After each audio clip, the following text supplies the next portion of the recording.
Yeah. So how was your day? It was all right, buddy. Oh, How was yours? Yeah. Hey, running. Glad you could make it. Yeah. Yeah, that's rich. No, great, dude. Just a wild day, running all over the place. Just in time for dinner, as they say. I don't know if they say that. 8 p.m. Let's go. Oh, we're there. We're running. What about? Oh yeah. What about Instagram? Oh yeah. We're going. We got a couple people in there. April's in there. Brian's in there. I see Michael Bradley. How you doing, buddy? Glad to see you. Michael, how are you?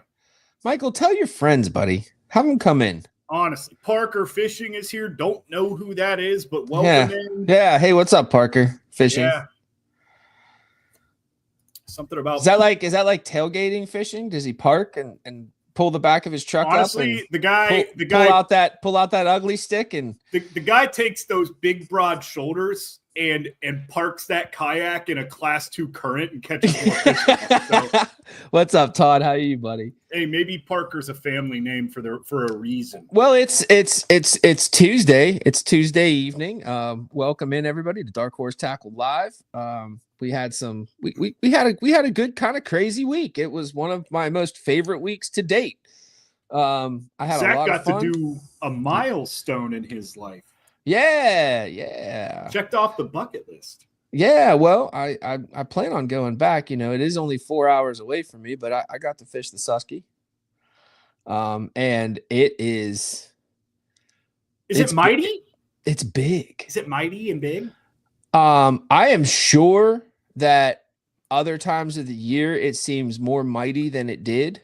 Like last year when they fished the Susky, that was pretty mighty. It was super low, but I will tell you the width of the river is a little overwhelming. You know what I mean? So and that kind of brings us to what we're gonna attempt, ladies and gentlemen, to focus on this evening, and that is developing a pattern, finding a way to catch fish. Which in a body of water like that, I covered approximately 10 miles. And all by foot, huh? Yeah, all by foot. Yeah. I stuck my feet over the sides of the kayak and just kicked. Dude, so I can only do this with my right leg. I use my right leg as a rudder a lot in my kayak. Dude, I cannot. If I stick either one of my legs over the side of my kayak, I instantly Charlie horse and cannot move. Really? I can't do it. Maybe your brain's like needs stability, so your muscles are just like tensing up. I don't know what it is, but I'm like trying to relax and like cool off. Your ankles and your feet got a lot of veins in them, so if you stick them in the water, it really does help cool you off a little bit. I can't do it, bro. I'm like. He goes stiff, not in the cool way. But not fun at all. when Ryan and I were fishing the shallow. How you doing, Pete? Hey, Pete. Sorry to interrupt you, Josh. Pete, your July box is on the way, and I bet if you check that tracking, it's going to be to you way before you are gonna do your tournament there, and I speak for all of us here at Dark Horse Tackle. Good luck, buddy. Yeah. Good luck, Pete. But no, in the shallow, fast water that Ryan and I have been fishing recently, my right leg became an appendage of my kayak because we're fishing water this deep, but there's crazy riffles and crazy big rocks. So I'm just sticking my leg out and bouncing around. Like I'm picturing like how motorcycle, like when guys drive a motorcycle, like they got their knee on the ground to make a turn. Yeah, that's essentially. Yeah, I was a MotoGP kayaker doing 2 miles per hour in the creek. And I'll tell you what, 2 miles per hour is scary. Hey everybody, please forgive Josh in his full mouth while he finishes his dinner. Mm-hmm. Yeah, he barely made it today. What's up, Dave Raleigh? How you doing? Barely Eli? made it. I saw that, buddy. They're on their way. Danny Darrington. Hey, I ran into him. Hero. I ran into him on the Susky, man. Like I come to this low head dam, and I don't know, it was somewhere between 1.5 feet and 2 feet height difference, water level to water level, coming over this low head dam. And I kept getting close to it, and I'm looking at it, and I'm sizing it up, and everything in me is like, go, jump it. And then I'm like, no, I got a whole nother day here. I don't want to screw everything up.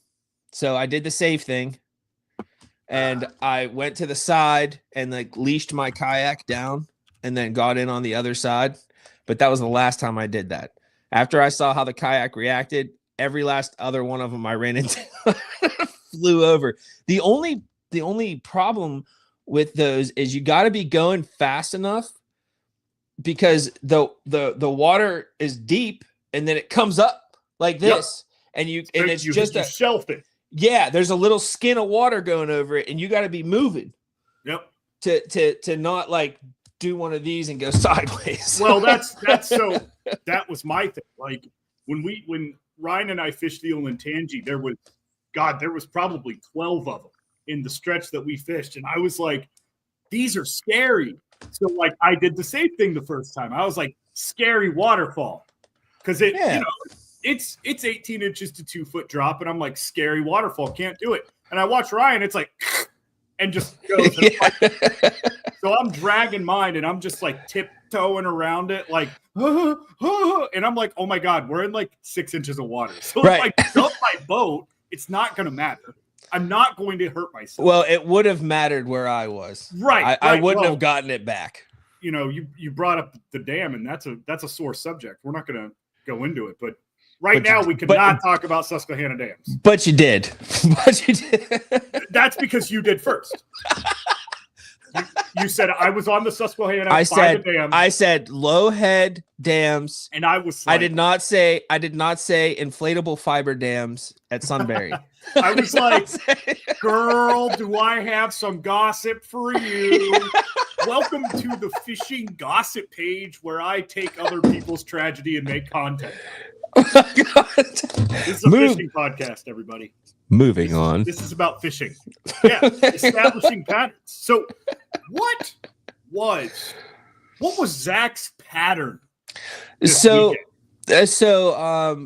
my pattern on Friday evening, the 6 hours I fished, was non-existent. I put in and like, listen, I'm not competing. So I'm really just trying to stay out of everybody's freaking way. You know what I mean? Because I'm not competing. I ain't got no skin in the game. I'm not trying to, like, rip any lips that could, screw anybody up. So I got away, and the area I had to fish, I'm sure there was fish there. Well, I know there was fish there because I lost them. I interacted with 10 and caught none of them. One of them was my own damn fault. The others, I don't know. I couldn't tell you. But anyways. Good pun. Anyways, keep it moving. But Saturday, I had 10 miles to cover, approximately. And so I really couldn't dilly-dally. You know what I mean? Because I only had a certain amount of time. You gotta move. Well, I don't want to miss my ride or make somebody, Ryan, wait for me too long at the ramp, where I'm supposed to be at a certain time. So I did dilly-dally for a little bit in the morning, just trying to figure something out. And eventually I discovered that I called them horseshoes. So there was like 10 to 15 feet of rock jutting up out of the river, okay? And the current is ripping around, right? Either side. And it kind of ended up making like a horseshoe. And you could sit kind of in front of that horseshoe, dead center, sit in front of that horseshoe. And because of the eddy sitting there, like, I could actually sit there. I don't have a motor or anything. And I don't know what is wrong with my anchor, but it just doesn't, it doesn't do anything. All it does is drag along the ground like a giant jig, making amazing amounts of noise. Bang, bang, bang, bang. Are you using an actual anchor, or are you using the stick? No, an anchor. The actual anchor is like so scary because it's like you're just like. Well, the problem with the anchor is when it works, you might be in trouble. yeah, especially in running water. Like the running water aspect of it's terrifying because it will tip your boat. Hi, I'm an example of it. Yeah, but anyways, so it all worked out. I had a place where I could sit and cast, and sure enough, you come up to that horseshoe, you cast to the left where the current was ripping around the rock. Bing. Caught one. Cast to the right where the current was coming around the rock. Bing, caught another one. And I said, okay, all right. And then I looked,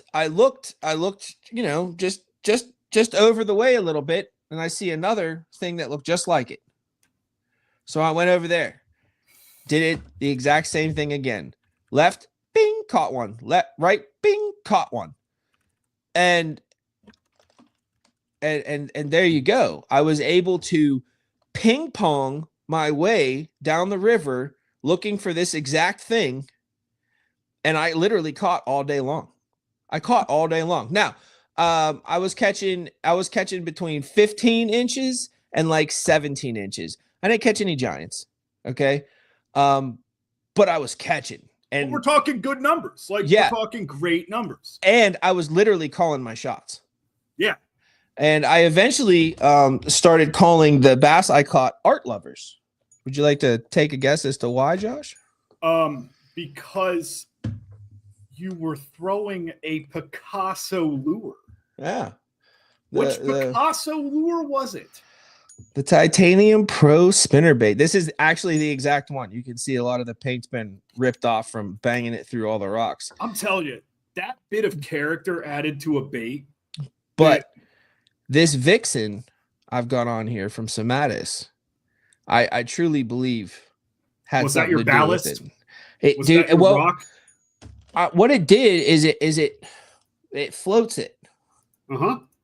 It keeps it up rather than getting rammed down into everything. It's a head down bait. Like unless you're throwing that thing fast, it's kind of doing this trajectory. So I literally caught on Saturday, except for in the morning, I caught one on the weed whacker. And then after that, I caught one on the weed whacker. I caught one on a bait coming to you guys in August, doing some testing on it. I caught one on that, and then I figured this bite out with this spinner bait, and it was so fun. I never put it back down. Dude, don't they just hammer it? Have you ever caught smallmouth on spinnerbaits? No. This is literally the first time I've caught a smallmouth on a spinnerbait. No, there's no. You don't miss a bite. You're not missing that bite. It's almost like if you didn't have fishing line attached to that bait, they would take that bait and drive it into the ground like this. Like that's how they bite spinnerbait. You wanna since he was there, you want to go ahead and bring on the Parker? Yeah, we won't talk about the patterns I developed because I haven't caught a single fish in about 6 weeks, which is a hyperbolic statement, everybody. Hyperbolic. It's been rough. It's been hyperbolic working on hyperbaric. It's God, man. I'm telling you, like if I don't catch, look, I just want a good one. I'm not asking for a state record here. I'm not asking for a giant. I just one where you're like, oh, that's a good one. That's yeah. You get the grunt of approval. I will say this on the Susky, until you see it, everyone is a good one. Those things are there, and it's actually the same. It reminds me of the Allegheny, and oh my God, like there's no quit. There's no quit. If they're 12 inches, you have no idea that it's a 12-incher until you see it. Rod breakers. Yeah, rod breakers even. Absolutely. Let's get Ryan in here. Put me in, Coach. Ryan, we could recap your tournament actually, because from what you told me, it was just unfortunate. Yeah, I made a mistake. Been doing this almost 10 years. It was Is that the first time? Is that the first time you've made that mistake? Yeah, it is. And like, it doesn't matter, how long you live in a place or how long you do a thing. Like, some point you're going to make a mistake. Every now and then you poop your pants. Sometimes. Sometimes you should have just not trusted that part. Yeah, every once in a while you got to wear a tarp home. Yep. The barrel. I did. I really made a mistake that I didn't think was that big of a deal. Honestly, when I got a call from Drew and found out like, I don't know if that's them or me. So far, it seems to be just you. I can see me and Ryan moving. See what happens. Okay. He's back. There he is. Is it that was me? Yes. Yeah. You guys were still communicating? We were. Yep. Cool. So I got a call from Drew, and I found out that 89.5 inches of my Friday was null and void. Because I wrote the wrong identifier on my card, which, what are you going to do? Shake it off and move on. I mean, the reality was, though, that river, 17s don't matter. Nope. 18, I had an 18, like on the button 18, and I was like, I mean, the reality is I need to call 4 of these 5 fish anyway. I'm going into tomorrow with 1 fish if I had this, 1 fish I even care about. So I was like, okay, no big deal. It's the Susquehanna. I've been here. I know, multiple patterns, especially low and clear stuff. I know how this sets up. I can make up all that ground. Graceful. Like, no big deal. Got 9 hours tomorrow. I even have an extra hour. And every tournament I've fished in the past, I've only ever had 8 per day, so I can do this, right? Get out there 6:30 in the morning or whatever it was, like 6:38, I think, or something. Like right after lines in, I caught a 19.5, and I was like, off to a great start, or 19 3/4, 19.5, off to a great start, and then it's on a downward trajectory. The area was certainly a lot of people. A lot of people went up, a lot of people came down to it, and dude, every time I came around an island, there was a somebody. Yep. It was, so I ultimately made the call. I think I need to get away from people. My pattern over here is not working out so good anymore. So I ran back up the river to the dam, where I had caught them Friday, and I got out there. My team partner's out there. I made about 2 dozen casts. He came over to me, and I said, did I make a mistake coming up here? He said, yeah, I think you did. I said, okay, see you later, and drove a half hour back down the river. I was going to ask you, how much time did that cost you? It was 45 minutes up to the dam, at least 45 minutes. I got stuck behind So basically you lost an hour and a half. Yeah. River traffic, huh? Dude. Well, I got caught behind a combine, driving up there. It was in the Pennsylvania mountains. Like there's no of passing. all the things, right? Of all the things. I mean, it's either going to be a combine or like a horse and buggy, right? Like you're out there. So for those who don't know, Pennsylvania has the highest population of Amish people. Oh yeah, they're out there. You see them all over the place. Pennsylvania Dutch. It's up to you to stop that. Yeah. Moving on. So I all jokes. Ultimately I leave the dam and I run back down the river about a half hour, not back to where I was, but more in an area where a lot of people I assumed would be floating down from.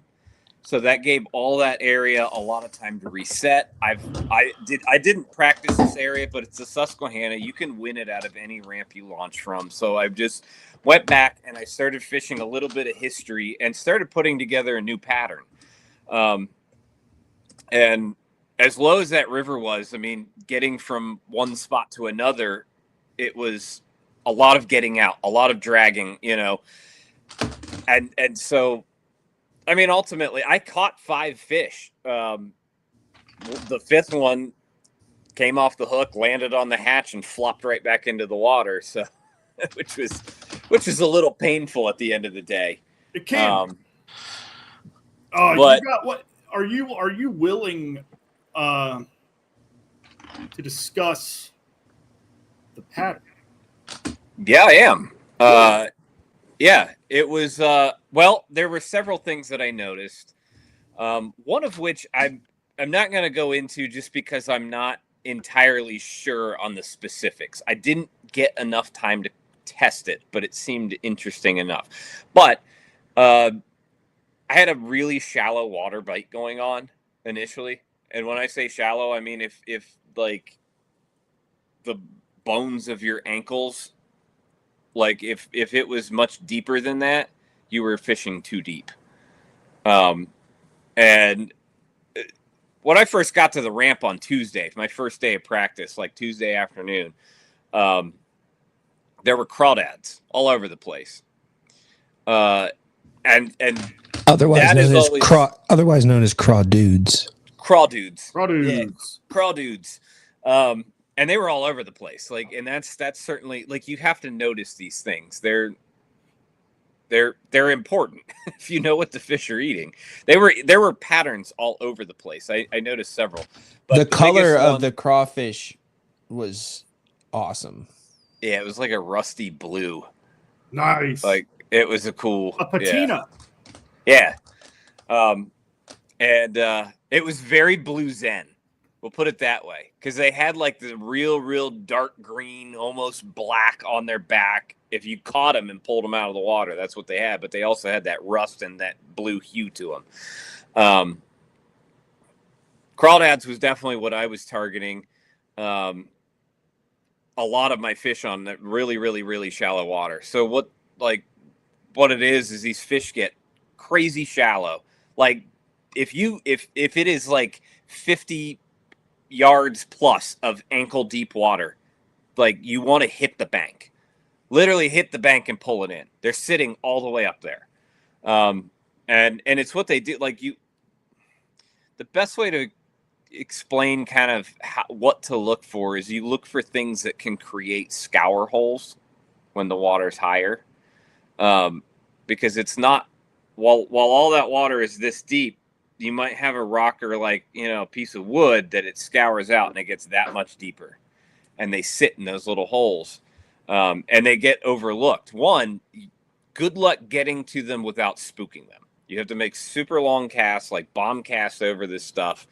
It's really frustrating if you hang up, because then you have to get out and go walk like 50 yards over and get your stuff unhung.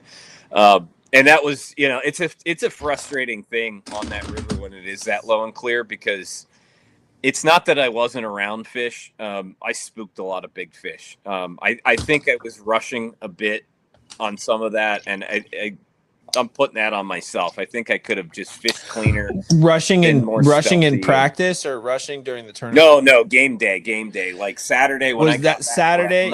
I understand why you were rushing, bro. You had the weight of a mistake. Yeah, you had the weight of a mistake on your back.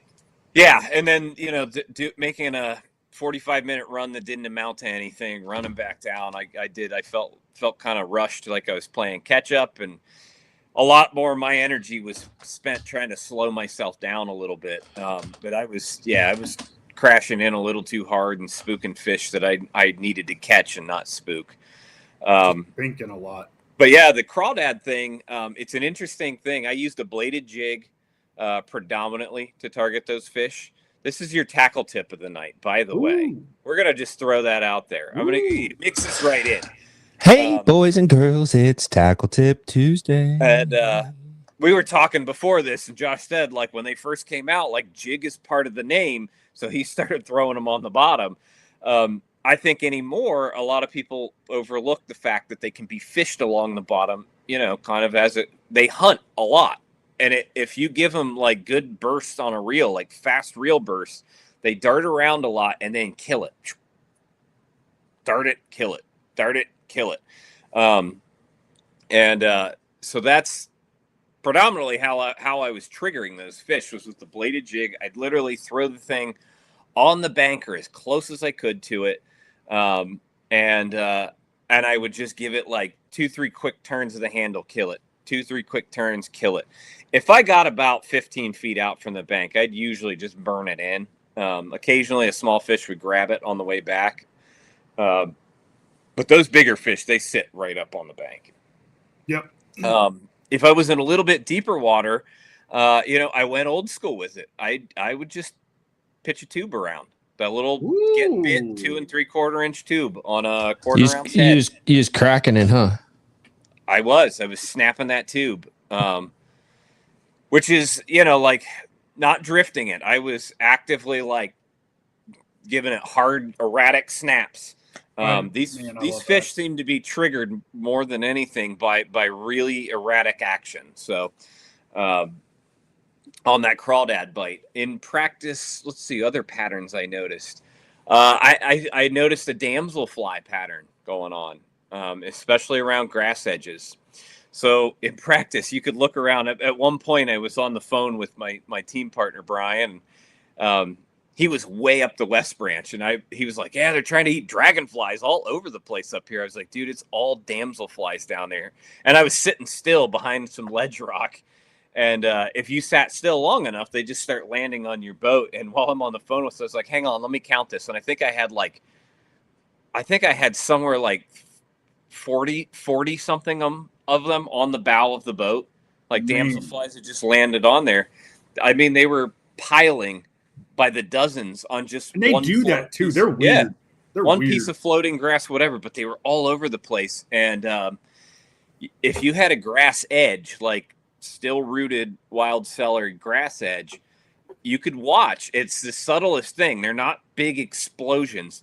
Bass will come up and they will sip damselflies off the edge of the grass. And it's a real subtle little, like if you've ever watched trout just slurp bugs, it's very similar. It's a really subtle thing. And, so I would, in practice, I was sitting off of these trying to find bigger fish doing it. I would sit off and I would wait and I would just pitch a little core tackle swim jig over to it. It was just very pearlescent, like kind of had that bluish hue to it that the damselflies had. And I would just wait to see him rise and I would throw it by the grass clump. Hey, I have a question for you, Ryan. Yeah. Can we talk about the dirt thing? We can talk about it. That's the one that I'm not quite sure if it's. If you don't want to talk about it, legit. We won't talk about it because I think I figured it out. I think I figured out why it's there. we can. Why the fish are there, or why the dirt is there? I think it's the same reason. Okay. I think it's. I think it's one and the same. We can just skip it. We can just skip it. It's up to you. It's up to you. It's up to you. I have some inquiries out about that one. You've got now. We'll circle back around. We have a to it question. Next week if I learn. We can move on to a question. Michael Bradley asks what your bladed jig of choice is. I am a creature of habit. Don't be afraid to offend us. I am. It's okay. It's a jackhammer. Right. Sure. So there's one big reason. There's a reason why they sell so many of them. For the price that they do, they sure do sell a lot, don't they? Well, the biggest reason that I like them, I like a lot of bladed jigs, but that is my preferred bladed jig because they cast the eye that connects the blade in the tungsten. I throw these things on straight braid. I am aggressive with them. And I didn't know that eye up on every other one. So the jackhammer is tungsten? That's why. Yep. I didn't know the jackhammer was I've never tungsten. Really, thinking about it, I've never really dented one, and every time I wear the paint off the head, it's shiny. It's tungsten. It's not I didn't like know that. lead. I did not know that. Mm-hmm. I'll be honest. I've literally never owned or thrown a jackhammer. That is the biggest reason that I like them is because the eye that holds the blade on is cast into the tungsten. I have not had a jackhammer eye open up on me. Every other bladed jig, doesn't matter who makes it, I've had that eye open up because of how aggressively I pull those things on straight braid. Did you throw a buzzbait? That includes tungsten evos. That includes like every lead head I've thrown and any other big name, bladed jig. Did I throw a buzzbait? Yes, I did. I actually had my most success on a greenfish tackle double buzz. Ooh. Nice. Yep, I did. It's a potential small business. I had on Friday evening, I had like an infuriating amount of swipes and misses on a weed whacker. Infuriating. I don't know what it was. They wanted to know about it, but they didn't want to bite it. I think so the double buzz, and here's what I noticed when I went to a smaller blade, you have to move it faster. That double buzz. Oh, bro, you know how I move that thing. Yeah.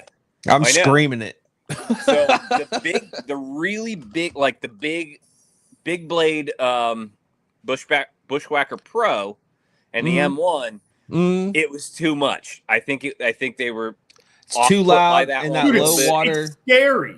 It's loud. Yeah, it works, but when fish are that shallow, you're not asking them to look at it. You're asking them to react to it, and sometimes you can be too much with that. The Susky is an interesting place. I mean, almost at any point in time, you can get away with big topwaters, but there are certain things that you're like, you just start picking up on it. You're like, this is just, it's moving them.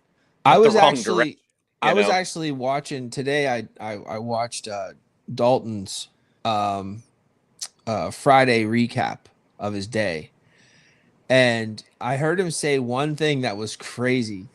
And it was that there's so much rock in that river.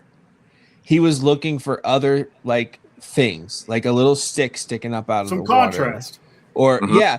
And I thought that was amazing because he's absolutely right. There's so much rock in that river. It's like the rock in that river is like going to Lake Arthur, which is a huge grass lake, and there's so much grass. How do you make sense of all the grass? Well, the rock in the Susky is just like grass in a grass lake. Like there's that much of it. So I totally agree. The whole thing is rock. Yeah. Whether it is still affixed to the mountain or not, it's all rock. What I look for a lot with rock is rock and fish in general. The fish oftentimes tend to prefer, on any given day, this can be different, but they tend to prefer a certain size of rock from day to day. So I look for a lot of like rock transitions, certain like, is it fist size river rock? Is it the little pea gravelly stuff? Is it just basketball sized chunky rock? Or is it just the full blown ledge rock? I look for going through my video and my little horseshoe pattern that I found. There actually was a difference in the kind of rock that was creating my little horseshoes than a lot of the other rock. Like there was a difference in size. It was very specific. It actually was, as I looked at it and watched it, it was actually very specific, more specific than I realized as I was running down. So yeah, absolutely. There's a lot of nuances too, and again, we'll circle back around to that maybe next week because I'm still giving too much information. Josh, are you rubbing your nipples because he just said nuance? No, I am. I was going to touch on the bladed jig thing. So one of my favorite things to do with a bladed jig, and this is year round, I throw a bladed jig in the wintertime more than I throw anything else, and more than I throw a bladed jig throughout the rest of the year. One thing I love doing with a bladed jig is crawling it on the bottom, just dragging it, mucking stuff up, dragging it, and then giving it that occasional like 9 o'clock to 11 o'clock pull with some real turns. And what that bait does, especially with a motion seeker, is it gets it to, it just goes somewhere. And instead of when you're dragging it, it's going straight, right? That changes that trajectory. So you were here. Sorry. Now you're over here. and it's going this way. You give it another jerk, now it's over here. It's presenting variables, and here we go, Zach. It's presenting nuance. But also, in regards to establishing a pattern, when you have a predominant structure, whether that be a substrate, a type of wood, a type of weeds, it's always a good idea amongst that to look for variables. You know, if you've got a chunk rock bank that spans 1 mile and you've got 3 laydowns on that 1 mile stretch, if you were to tell me I've got 10 minutes to fish that bank, I'm hitting each laydown. That's it.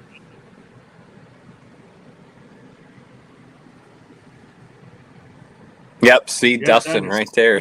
Yeah, no, Ryan, you remember we talked about this. Like, it is such a killer technique to do what he's talking about, is hitting the bank, not hitting the water, and pulling off. The fish that are sitting that shallow can be off-put just by the lure landing hard. And there really isn't the Susquehanna. The first time I ever went to that river, it kind of rewrote, you know, my own book on it, right? Like, it made me realize that there is literally nothing too shallow for these fish. It is the place that I watch smallmouth swim out of the water to grab things on the bank and flop back into it.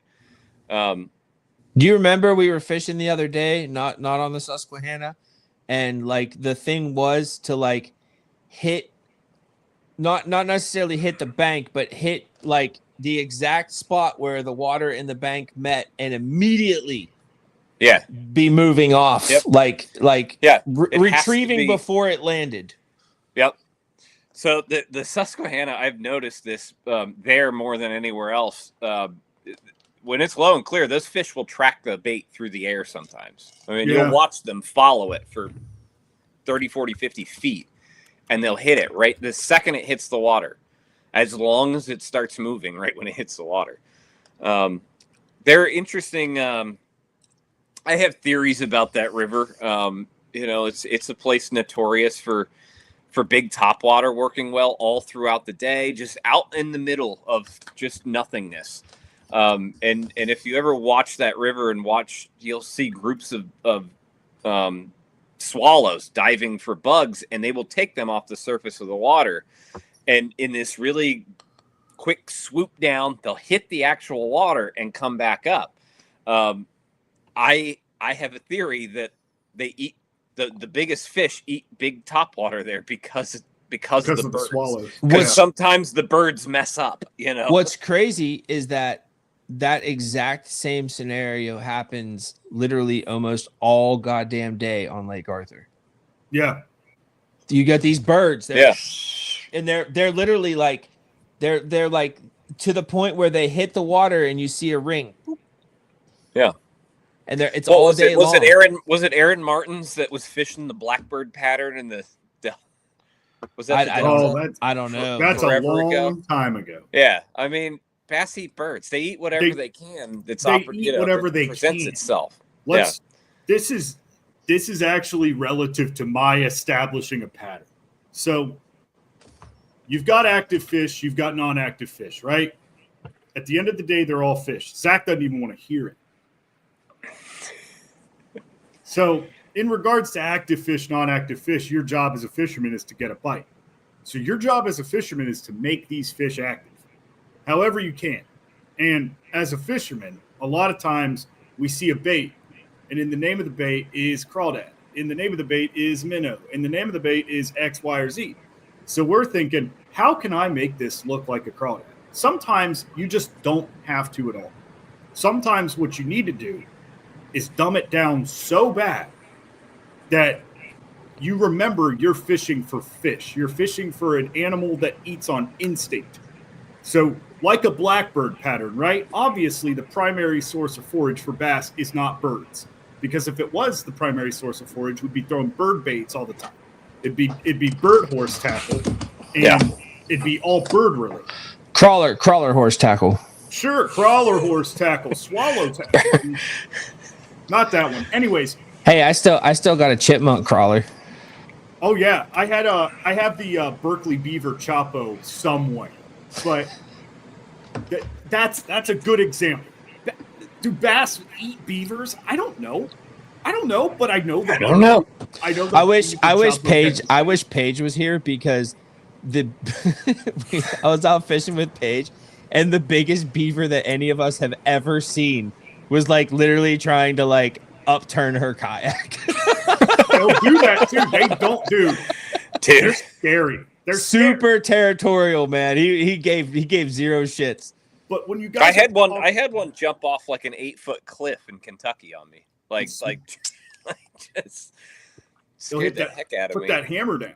So when you guys are talking about throwing baits onto the bank instead of into the water, what you're doing is you're turning active fish that are just a little bit more intuitive into more active fish. That allows those fish to remain active, because smallmouth, for one, are insane. Like, if a smallmouth sees a smallmouth eat something, he goes and tells every other smallmouth, like, hey, I'm saying it right here. I'm putting it out there. Smallmouth are easier to catch than largemouth. They are. Now, do they get as big as? All you have to do is figure out how to trigger them. Yes, and it's usually not too easy. Yeah. And a lot of times when it comes to schooling smallmouth, oh my God, you can, dude, you crack some bait some way off a rock, and you've got 30 of them honed in just like this. It's competitive feeding. It is competitive feeding. And if I don't eat that, he is. There was a time on Hoover, and I know your smallmouth drought on Hoover is real. Where I'm fishing a ledge, I'm throwing a jerk bait. I'm talking like the first 1 foot of my first twitch. You see like 4 of them just come into this thing. I end up hooking one. I've got one on the jerkbait rod. Tell my buddy, hey, throw in there. He throws a tube. Before the tube even hits the water, there's a boil on it. So we're both hooked up. I'm like, you know what? I've got a freaking spook on. I fire a spook and give it one twitch. It's also eaten. We're reeling at 2 minutes. Yeah. Speaking of top water. Oh boy. We've got a nice one coming. But we landed 6 fish in 2 minutes. I had 3 rods with smallmouth in them thrown into the deck of the boat. He had 3 rods with smallmouth in them thrown into the deck of the boat, and they're all cookie cutters. They're all 15 to 16 inches. But in a tournament situation, firing up a school like that, dude, if somebody was like, hey, would you like to start your first 30 minutes of a tournament with, I don't know, 8 pounds, 9 pounds? Yes, I would. Or, in your case. Yeah, get me that limit. Let me take the pressure off. Exactly. So Kayak Adventure Series has a rule that you're allowed to use 2 rods. Yeah. At one point, I had a 19.5 hooked on Friday with another one about the same size, trying to take the bait out of its mouth. I grabbed the Picasso inline spinner I had tied on, and I started slapping the water right next to that thing. It's a risky thing because if you lose the 19.5 off the one, and don't get the other, you're just out. But I was like, man, if I could get both of these fish to go, that's a trick in a kayak. It wouldn't have mattered because it was Friday. And that's fish anyway. But that's a trick in a kayak though. That's tough. Like, I don't know how I would have landed. I probably would have just pinched the rod under my leg and just let him pull in that current. Yeah. And just boat flip one and which is risky because those smallmouth will literally pull the hook out of their face. Yes. Like they'll just bulldog it out. They do not care. Don't sleep on that Picasso inline spinner, by the way. No. On the rivers. It's a deadly little bite. I was tempted to throw it the last time we fished together, but I was so honed in on just boxing it up. We had an objective, and the objective was we stuck actually with it. That's actually I really that brings me to a point because I had my baits all rigged up on Saturday of what I was gonna throw, and I was throwing them, and I wasn't not catching.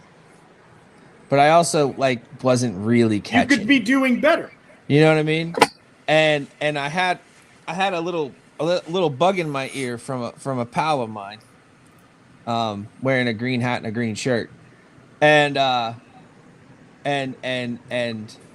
heard in the echoes of my brain, I heard spinnerbait, spinnerbait, spinnerbait, spinnerbait, and I was like, you know what? I'm tying it on. I'm doing it. I brought it for a reason. And good Lord Almighty, like sometimes you gotta listen. Sometimes you gotta listen to that little demon on your shoulder telling you to do something that you didn't plan on doing. Well, that's a solid point. So let's say we did establish a pattern, Zach. We've got ourselves 95 inches. We're sitting pretty, but we can do better. Mm-hmm. How are we going to do better? Do we go bigger? Do we go faster? Do we go slower? What do we do? Well, for myself personally, I had my little, we'll call it the horseshoe pattern. I had my horseshoe pattern, and I was ping-ponging down the river, desperately trying to catch as many fish as I could while still making good enough time to not make Ryan wait for me. Which remember, at this point, I'm not even there anymore. Every quarter mile. I've moved twice. But and so I didn't. I kept looking for what I knew was working, but I also kept, like, you know, while I'm moving from place to place, kept like trying new things based on just you know, general fishing knowledge. And I did actually come up with a second bite that were, if I saw patchy eelgrass remotely close to a grass island, I could almost always get a bite. Yep. Not on the island, but like 10, 15 feet off. Somehow they were relating to the islands. But I don't know. Maybe it was the grass. Maybe it was the islands. I don't know. But it had to be both. There had to be an island there, a grass island, and there had to be patchy eelgrass. Not like long beds of eelgrass, but just like a spot here, a spot there, a spot here, a spot there. Enough to keep one fish there is like an ambush point. And it also, was also the bed of the river had to be a certain color. Oh, you're just hinting at what you want. I can't. I can't. You can leave it at that. We can leave it at that. That's perfect. I'm leaving it at that. I'm leaving it at that. Leave it. Yeah. There are nuances to all of this, and one of the there it is. I love it. One of the things I do in practice is if I catch a fish, especially a quality fish, I go directly over to where I caught that fish. When it's low and clear, I want to know exactly why that fish was there and what's around it. I want to know the substrate, the depth, like everything. I want to know everything, why that fish was right there. Because if you do kind of establish a pattern like that, you can do a lot of damage just practicing with your eyes and not making those casts, because you can find a lot of those spots and set waypoints, and then you're fishing waypoints in specific locations helps you move through everything a lot faster. And when you have, you know, and when you're practicing, you certainly are not trying to like put a hole in the lip of all the fish, because you need them later. Yeah. Do you ever practice hookless? Yeah, I do. That's tough. I've been kind of meaning to put together like a kind of just a practice box, like, you know, top waters without trebles and you know, bent over buzzbait hooks and whatever. I have a hard time like especially like buzzbaits and stuff, like ruining a bait. I'm like, this is painful. Like, it'll never catch another fish. There goes $10. Yeah. But if you're trying to turn it into a couple thousand or whatever, you know, all right. Buy a couple more buzzbaits afterwards. Yeah. Hey, I know a guy, buddy. Let me know if you need something. I know somebody. I happen to know where to get some stuff. I feel like I should tell this story. You brought the spinnerbait up, and I know I told you the story of my spinnerbait. I went to tie on a spinnerbait at one point during practice, and I rarely. Man. I rarely put a trailer on a spinnerbait, like an actual soft plastic trailer. I usually double skirt them, but I was like, no, I actually want this to kind of float up. I was noticing more of a mid column, type deal going on. I had one spinnerbait in the boat with me. It was a Picasso, because you only need one Picasso spinnerbait in the boat. Absolutely. Especially if you throw it on straight braid. The one I rig it up all nice with the trailer. This spinnerbait's caught over 200 smallmouth. I have not bent the wire back one time.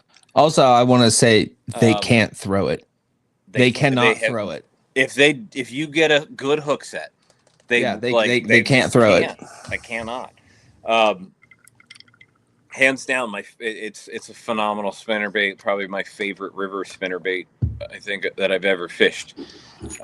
Which, by the way, folks, I am working right now to give you the Vixen and the Picasso Titanium as a perfect pairing on darkhorsetackle.com, so that you can get both of these at a slightly reduced price.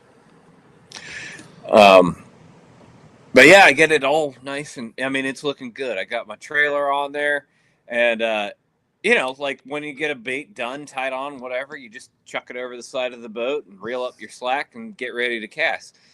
I get it all rigged up, chuck it over the side of the boat, and go to reel up my slack, and I don't reel up a spinnerbait. I never tied it on. I just chucked it in the water. I was like, oh man. And it was the one time I was over like deeper water that I couldn't see the bottom. Like that's actually worse than like gone. That's actually worse than like missing an eye on the rod. Yes. Yeah. Yeah. Because I always do. I do every time I tie a bait on. Knots done, lines cut. I throw it. Yeah. I throw it out into the water. Like every single time. Throw it out of the water. Reel up. Cast.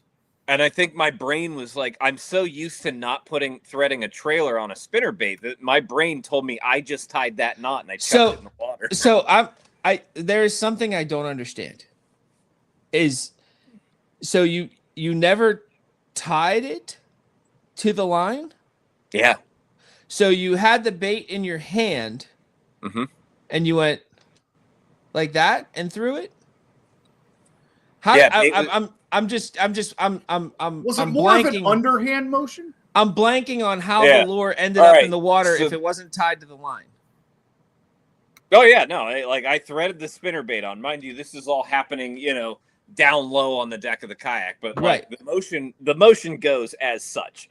Like thread the bait on. In my brain has registered that as you spent enough time fiddling with a spinnerbait, you just tied it on. Move on. And I went. Time to fish. Just time to fish. Literally toss it over the side, pick up my rod. So it wasn't a cast. It was literally just a.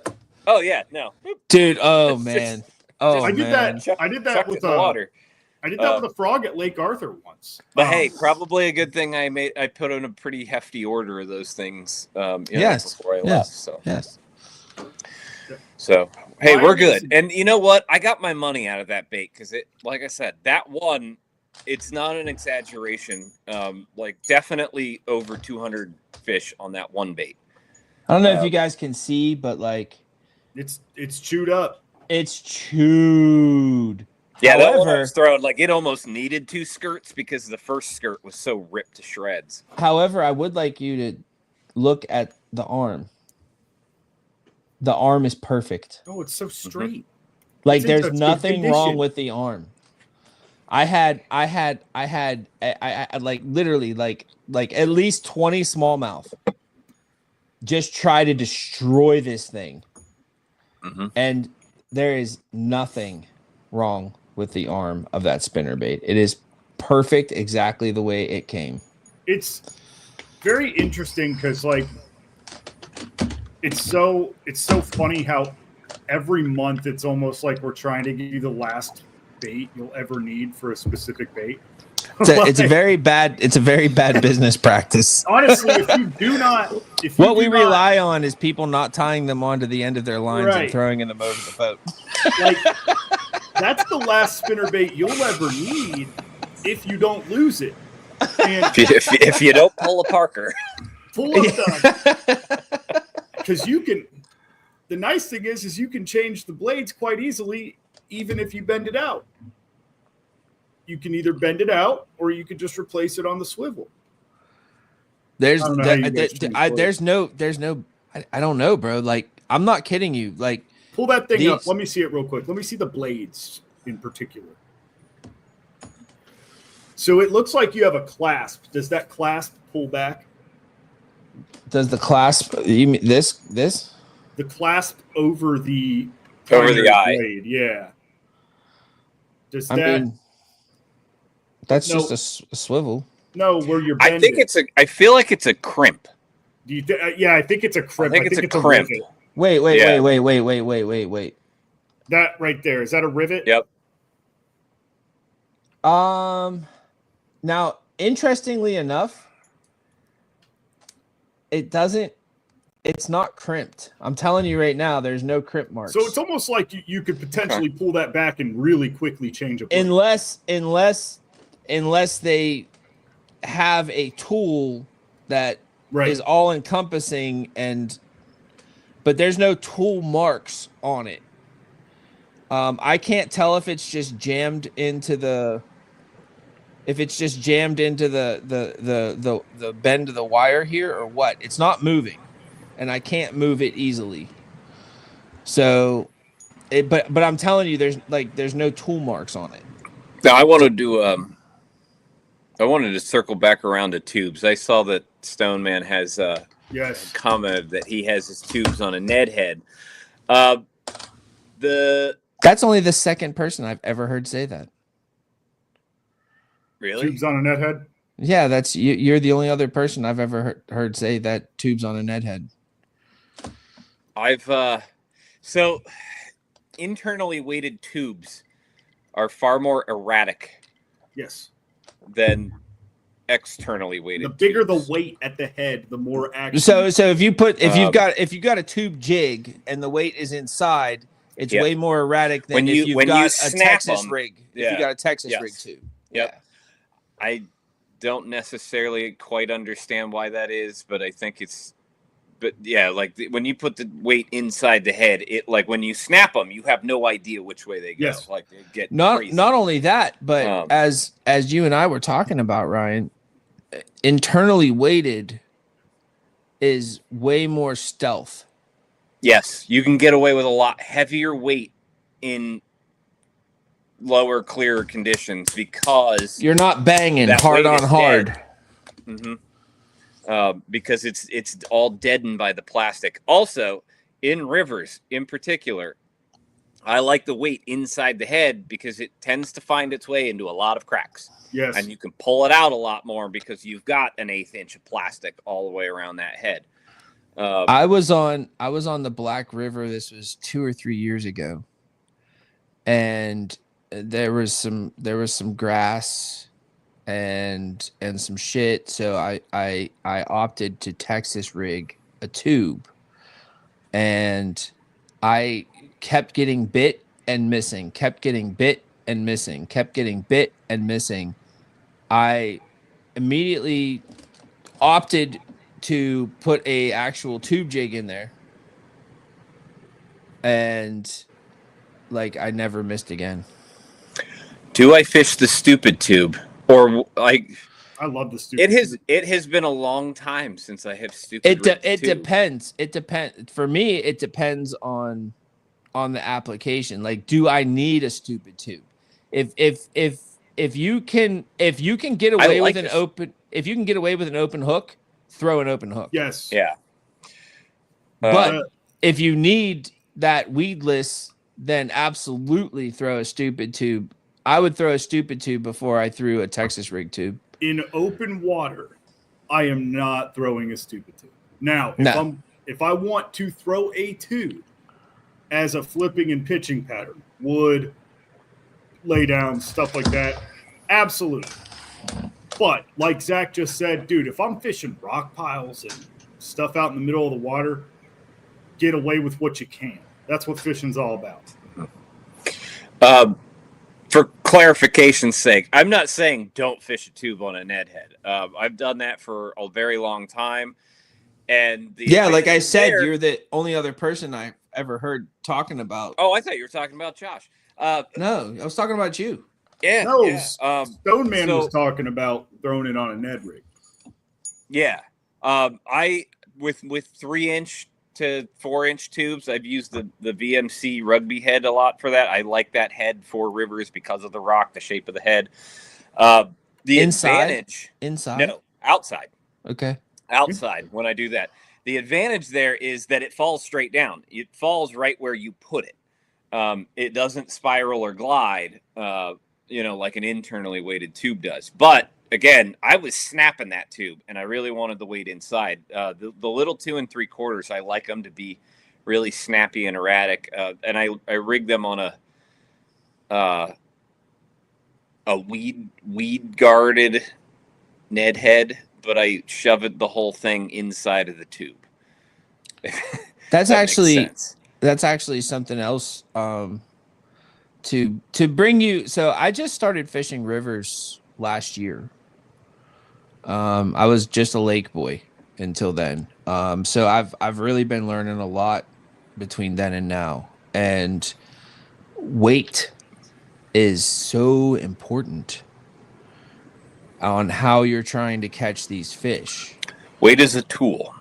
Yeah, like if you're trying to pinpoint cast and catch, then you really have to take into consideration like how fast is the river moving, because I'm telling you, like even like a 3/8 weight will move a whole hell of a lot before it hits the bottom. So like you and Ryan, you were kind of schooling me on this a little bit over the past couple days. It's kind of new to me. It's something that I kind of just figured out last year, that like I'd never really done it until I had to do it, and being able to observe it turned me into a believer. Well, he was throwing a 1.5 ounce Tokyo rig a week, 2 weeks ago. And that was just to what? Put you had a to target get it to stay. You had a target, and that's where you wanted to put it. So that's what you needed to do to put it there. Hey, I've been fondling this spinnerbait the whole time, and I will tell you one thing that's kind of crazy.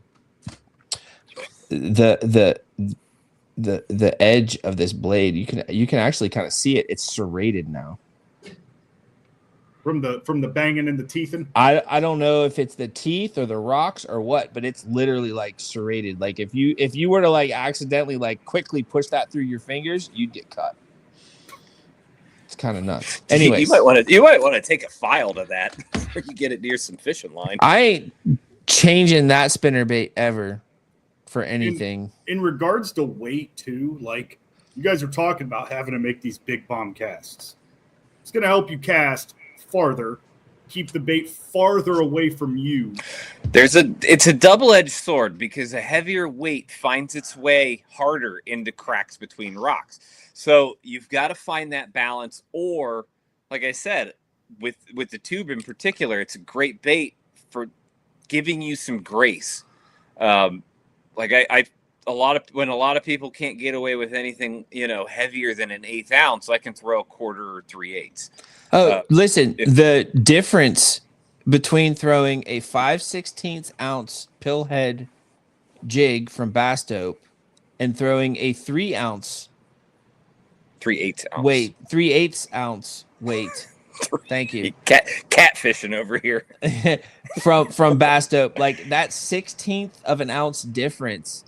It is incredible what that means in a lot of places. Like where the 5/16 will bounce off of what it's hitting in the current, and a 3/8 will just chunk in and find every little hole and nook and cranny to get caught up in. Like it's crazy. Like the minute differences that it actually makes. There's back when I used to do a lot of fly fishing, I remember somebody telling me, as far as like drifting flies, like how heavy do you go? Somebody told me you have to be on the bottom. They're not going to eat it if it's not on the bottom. The thing is, you should be hanging up about 1 in 10 casts. You should be hanging up, like getting snagged on the bottom. That was what somebody gave me as a gauge. Like, how heavy is too heavy? If you're getting hung up more than, on average, more than once every 10 casts. If that's the case, then low flow August, late July, creek water, river water, 5/16 is literally the magic number. It is absolutely 100% the magic number. I wanted to also, point out, because I know you guys carry it, tubes are not the only baits that you can get internal weight in anymore, because core tackle exists with all of those heads. That we got very well for that stuff. We got a new special core tackle cool thing coming, and it's pretty badass. I caught on it on the Susky. I'm excited for that, dude. It can't come soon enough. It does some wild stuff under the water, bro. And you really have to pay attention. You really have to pay attention to when you're rigging it. You have to pay attention to the end result on where that weight ends up, because like 1/10 of an inch up or down inside of the bait makes all the difference in the world. Like, you really got to pay attention. It's very nuanced. Ooh. I'll tell you what. One thing I want to tell every river fisherman, creek fisherman, try the free rig.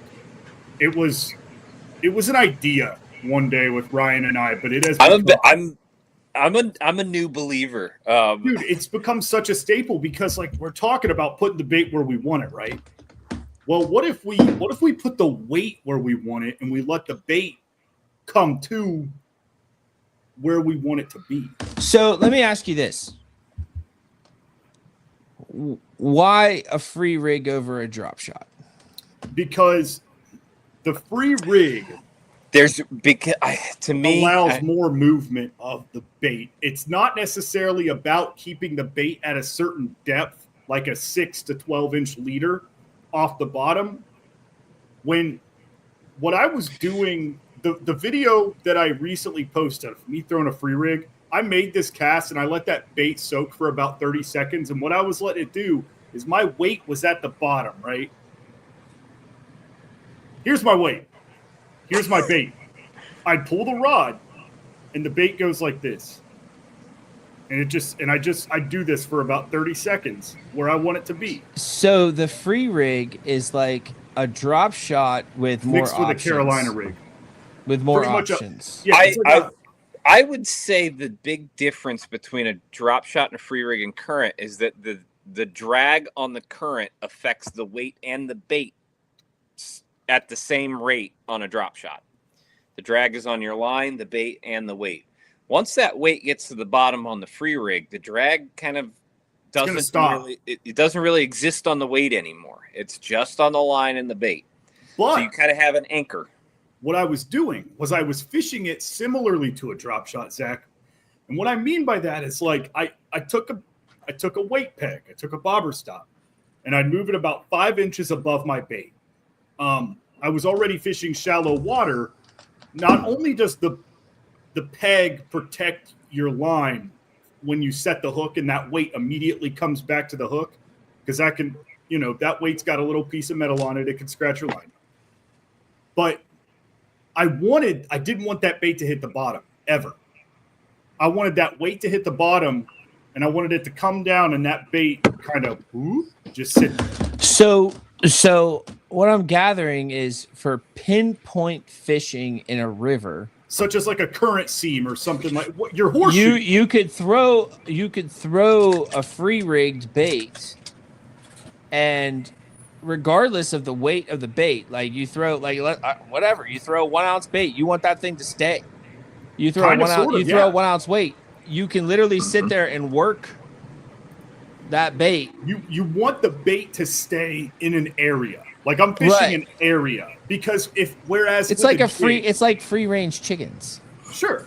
They can go a little. They can go for a little bit. So exactly. You get 3 square feet of space instead of 1. Yeah. Where so your horseshoe theory, right?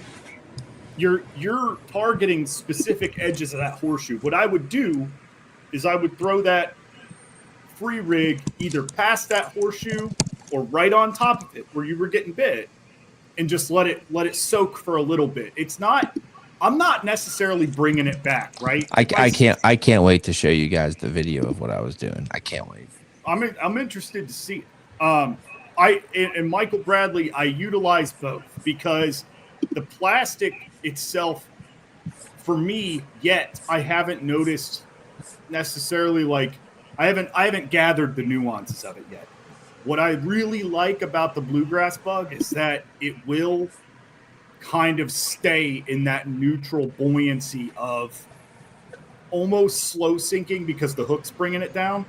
But if you were to throw a Senko with this or a fluke style bait, I'm working I feel like depending on where you're fishing, a floating plastic matters more or matters less. I feel like in current it matters less. I feel like in a lake situation it matters a lot more. Right. There's the floating plastic can actually be advantageous in current depending on the style of it. I used to do a similar thing with short leader Carolina rigs, and specifically the Seaman Razor Shad. And that, just the way that bait is, it has a lot of bulk, but it also has a really natural swimming action to it. When you hold it on the bottom in current with a 3/8 weight, it actually just sits there and swims just off the bottom because it floats up just enough. So I think there is an advantage to it here and there, but I think more than anything, if you're able to keep something in an area in a very natural way like that, whether it's floating or not, I think it's going to get bit. Yep. It's about keeping it in an area. We got Fairy One fishing in a here. very natural way. We got Fairy One fishing here talking about bluegrass bug. I agree. Yeah, bluegrass bug. And that was a bait we featured in Ryan Parker's July river and creek box. And it is a bait that does it's I wouldn't consider it like a floating plastic, but it's more floaty. It will float. I will call it semi-buoyant. I'm not going to call it slow sinking, because if I take one out of the package, it's not slow sinking. It's not slow sinking because if it'll listen, float a hook and line, and if you took the bluegrass bug and threw it in the river without anything on it, it would float. Absolutely 100%. But as soon as you start adding a hook or whatever else and the drag of a line and everything else, it does some different things. But actually, John Dalton was throwing the bluegrass bug on the Susky, and I can't remember what he won, but he was in the winner's circle. Was he? I think he was yep. He was top 5. I think he was 5th, 4th or 5th, somewhere thereabouts. And yeah, I encourage you guys to go check out Creek Fishing Adventures. He just posted his day 1 video today. I'm assuming the day 2 video will come soon, but yeah, he was definitely throwing. Was he fishing the big water? Yeah. Did he go find some rope? Really? Yeah. No, he was in. He was doing the big stuff. Every video I've watched him, it's 4-inch depth. It's dude. No, well, here's the thing. That is that river right now. Yeah. Here's the thing. It's a mile wide. You can just walk across it, and get your knee, and you won't get your knees wet. No PPD. Yeah, the only places I ever came across that were The ledge trenches of any depth where the low head dams were and stuff like that. Like, but otherwise, yeah. He means the ledges, the ledge trenches. There was not much after that. Yeah. Man, dude, the whole dirt thing, bro. I just We're not getting into it right now. I know we're not, but I'm telling you, like, it was on my mind the whole entire time, and I think I figured it out. We'll save it for next week. We might not ever talk about it. Yeah. I'm still speculating over it, and I've got some. I think I got it figured out. I think I got it figured out. Especially, and you've been sitting on this for days. You haven't texted me. There's an extra thing associated with it that I started to notice. Well, I certainly noticed an extra thing associated with it. That actually fish on it. It actually applies to what you hear a lot of pro anglers talking about in a lot of bodies of water, whether it be river or lake. And I started to notice these things sitting there, and yeah, I'm pretty sure I understand. Okay. See, when we get this confident, it's usually when we find out we're wrong. Yeah. That's always how it goes with me. Like, but hey, I think I'm so sure of a thing, and then I'm like, no. Isn't that we're all playing Clue, right? Yeah. It's all. Isn't that what we're doing? That's and you know, and what? if we figure it out, it's dumb. We get it figured out right now, and then we're gonna get a bunch of rain, and everything changes, and it didn't matter anyway. Then we just have to try and file it away and remember it again. Does anybody else's grass, like when you walk across it, sound like Rice Krispies right now? It feels like razor blades. We need some rain. Like, we need some rain. I can't wait to sit out in my yard in the next couple of days and go, man, we really needed this. It's bad. We are at past 9:15. We are, and I got one more thing to say. When you were talking about figuring out your things, it's better to be the guy fishing wood and rock than be the guy just fishing rock, because the guy fishing wood and rock figured something out. I am gonna tell you this right here and now. I always look for the trifecta. Yes. I always look for at least 3 things, whether it be 3 different kinds of grass, whether it be grass, rock, and a certain depth, or whatever. If you can find 3 things and you're catching fish on it, every time you see those 3 things, you've got something going on. Yep. Always the trifecta, because what you're doing. Sound advice. What you're doing is you're eliminating water. Yes, sometimes you're gonna catch fish on 2 things. Sometimes you're gonna catch fish on 1 thing.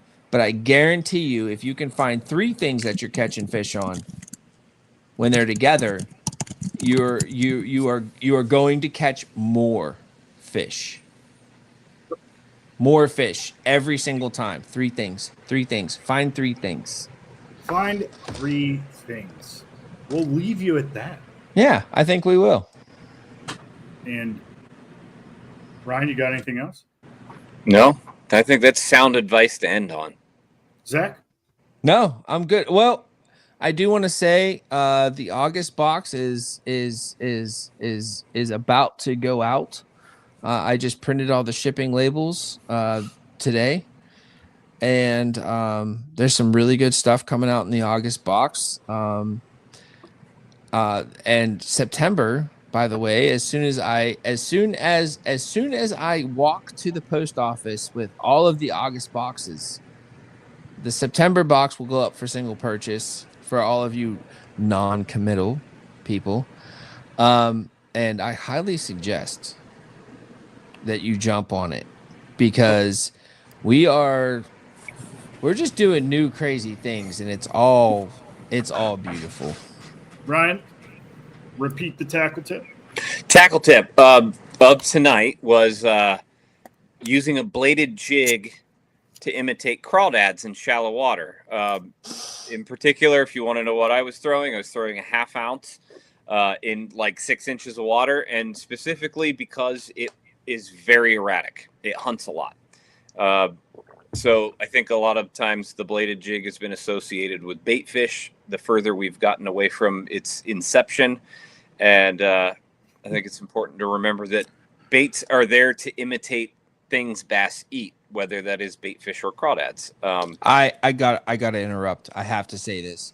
So all the time that I've been fishing, I always hear about everybody talking about, oh, I saw a crawfish sticking out of this bass's mouth, and I see all the crawfish everywhere on the ground. Dude, I have been fishing rivers for over 1.5 years. I've been fishing lakes for damn near 2 decades. I swear to God, I've never seen a crawfish. I don't know if it's whether I've not been paying attention or what. Oh my goodness. I don't know how you missed them on the Susquehanna. Now, I saw them for the first time in number on the Susquehanna. Uh-huh. And what I noticed that actually, Ryan, made me jump on the thing we discovered on the Allegheny very early on is that crawfish a lot of times are very difficult to distinguish the difference between a crawfish and a shad or a bait fish or a creek chub or whatever when they're moving. It's not, crawfish don't just hop, hop, hop. Those son of a guns swim.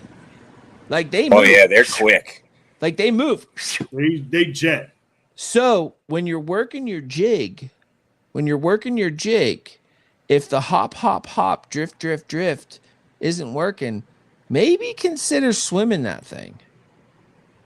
Because I'm telling you, crawfish swim. Yes, they do. Yeah, that was the bladed jig thing. Burn, pause, burn, pause, burn, pause. As fast as I could, I was throwing that on a 9-1. If that gives you an idea how fast I was moving it. But cool, very cool. See y'all next week. Mm-hmm. Mm-hmm. We will. Thank you all for tuning in. This has been Dark Horse Tackle Live. And we will see you next Tuesday. Folks, try to appreciate nuance. Please. Love you. See ya.